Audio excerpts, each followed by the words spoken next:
নমস্কার, আপনারা দেখছেন টিসিবি এডু গাইড। আমি এডুকেশন কাউন্সিলর অতনু কুমার মন্ডল। দেখুন, এটা ভালো খবর না খুব ভালো খবর নয় বলতে পারবো না।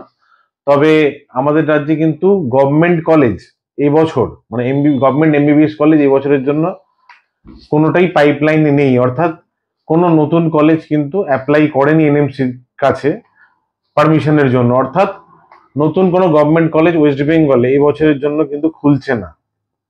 কিন্তু একটা আশার আলো দেখা যাচ্ছে যে বেশ কিছু কলেজের সিট ইনক্রিমেন্টের জন্য কিন্তু অ্যাপ্লিকেশন পড়েছে। বেশ কিছু গভর্নমেন্ট কলেজ সিট ইনক্রিমেন্টের জন্য এনএমসির কাছে আবেদন করেছে। এটা এনএমসির ডেটা থেকেই আমরা পেয়েছি। তো সেক্ষেত্রে কিছুটা আশায় বুক বাঁধতে পারেন যে গভর্নমেন্ট সিট কিছুটা হলেও ইনক্রিজ হবে। আমরা জানি গভর্নমেন্ট এমবিবিএস কলেজের ক্ষেত্রে কিন্তু হাইয়েস্ট ক্যাপাসিটি হচ্ছে, গভর্নমেন্ট ও প্রাইভেট যাই হোক না কেন, 250 হচ্ছে হাইয়েস্ট ক্যাপাসিটি। যেটা আমাদের মেডিকেল কলেজ নীলরতন বা আরজি কলেজের 250 ক্যাপাসিটি অলরেডি ফিল আছে। এদের ক্ষেত্রে বাড়াবার কোনো স্কোপ নেই।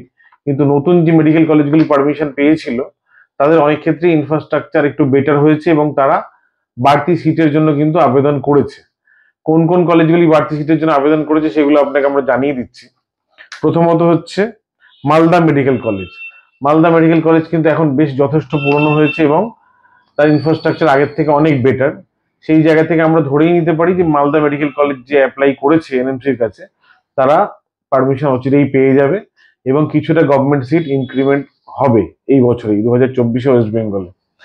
এবং সেকেন্ড যে কলেজটি আবেদন করেছে সেটি হলো জোকা।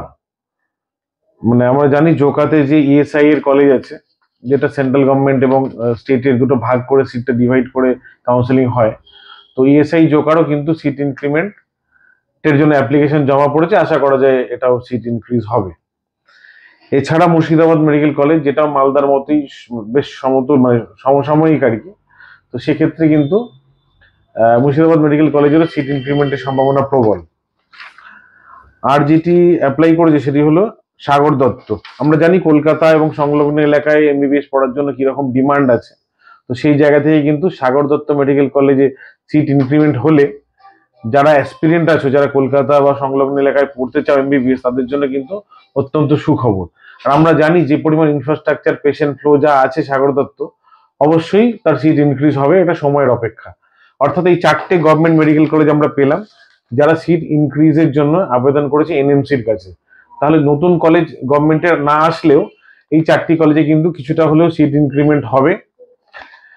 এটা আমরা আজকে এই ভিডিওর মাধ্যমে জানালাম। পরবর্তী ভিডিওতে কিন্তু আমরা প্রাইভেট নতুন কলেজ অনেক আবেদন করেছে এনএমসির কাছে, সেই নিয়ে বক্তব্য জানাবো আপনাদের। যে বেশ কিছু প্রাইভেট কলেজ নতুন খোলার জন্য কিন্তু আবেদন করেছে, তাতে একটা আশার আলো আছে অবশ্যই যে প্রাইভেট কলেজ খোলা মানে তার 33% সিট আমরা জানি স্টেট কোটায় যায়।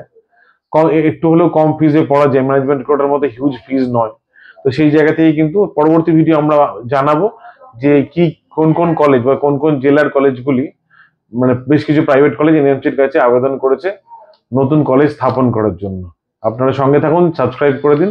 পরপর কিন্তু ভিডিও এবার আমাদের চ্যানেলে আসতে থাকবে 2024 এমবিবিএস রিলেটেড। নমস্কার।